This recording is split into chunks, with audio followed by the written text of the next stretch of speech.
چرا همیشه احساس خستگی میکنیم؟ از بزرگترین مشکلات خودم همین بود. چرا من بعد از خواب هم احساس خستگی داشتم؟ یا مثلا چرا در طول روز با اینکه کار خاصی انجام نداده بودم همیشه احساس خستگی داشتم؟ به همین خاطر مدتی رو صرف تحقیق درباره خواب و بررسی عادت‌ها و رفتارام کردم. میخوام تحقیقات علمی و تجربه‌های شخصیم رو با شما به اشتراک بذارم.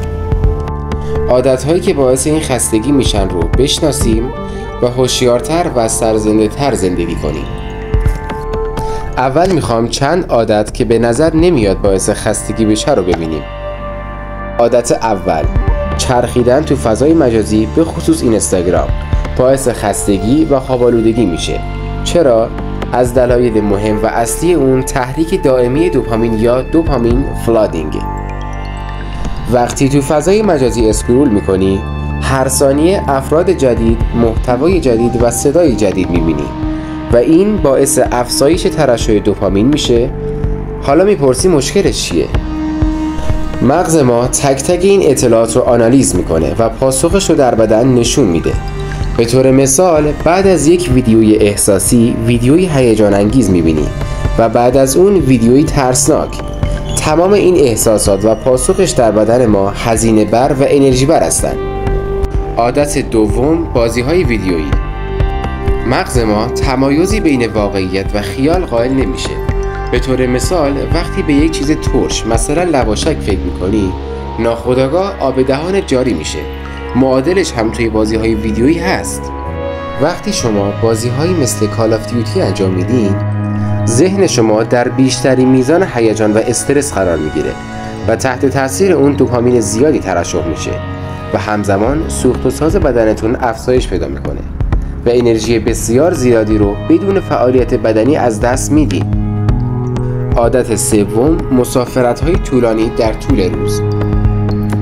تا به حال به این فکر کردین که وقتی سفری 1 ساعته انجام میدین بدون اینکه فعالیت بدنی خاصی داشته باشین احساس خستگی زیادی میکنین؟ به نظرتون چرا؟ همونطور که در اسکرول کردن در فضای مجازی دیدیم اینجا هم اطلاعات زیادی از مکانها، جاده‌ها و غیره رو میبینیم. با این تفاوت که در مسافرت ما در حرکت هستیم نه اینکه پست‌ها رو اسکرول کنیم. پس تا جایی که امکان داره سعی کنین سفراتون رو در طول روز کمتر کنین یا محل کار شما به خونتون نزدیکتر باشه. بریم سراغ 2 نکته که درباره خواب باید بدونیم. نکته اول، به اندازه کافی میخوابی؟ این حرف شاید خیلی تکراری و کلیشه‌ای به نظر بیاد ولی حدود 50% از مردم کمتر از 6 ساعت میخوابن و این مقدار خواب معادل اینه که آدم مست باشه. مورد بعدی، نوع خواب یا کرونوتایپ خودت رو بشناس. آدم سحرخیزی هستی یا مثل جغد شب بیداری؟ واقعا تفاوت ژنتیکی بین این دو نوع هست. اگه آدم شب زنده‌داری هستی و سعی میکنی صبح خیلی زود بیدار شی خوابت عمیق و با کیفیت نمیشه چون با ریتم طبیعی بدن هماهنگ نیست. و نکته آخر، ورزش کردن. هر چقدر ذهن آرومتری داشته باشی خواب آرومتری هم داری. حالا این چه ربطی به ورزش داره؟